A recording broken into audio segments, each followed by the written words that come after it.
ভোলা চরপেশন মহাসড়কে প্রতিনিয়ত অকালে প্রাণ হারাচ্ছে অসংখ্য যাত্রী এবং চালক, সিএনজি চালক। আর নয় অকাল মৃত্যু। ভোলা সদর এবং চরপেশন মহাসড়কে প্রতিনিয়ত ঘটে যাওয়া সিএনজি দুর্ঘটনায় আমাদের পরিবারগুলো নিঃস্ব হয়ে যাচ্ছে। এখনই সময় রুখে দাঁড়ানোর আমি সকল যাত্রী এবং চালক ভাইদের জোর আহ্বান জানাচ্ছি।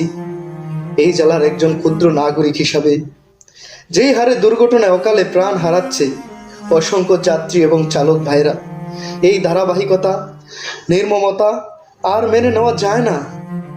আমি সংশ্লিষ্ট সবাইকে সর্বোচ্চ সতর্কতা অবলম্বন করার জন্য ট্রাফিক আইন মেনে চলার কঠোর আহ্বান জানাচ্ছি। সিএনজি চালক যদি অতিরিক্ত গাড়ি চালান তবে তাকে বাধা দিন, প্রয়োজনে গাড়ি থেকে নেমে যান। আপনার জীবনের মূল্য অপরিসীম। আসুন আমরা সবাই মিলে এই নির্মমতা প্রতিরোধ করি।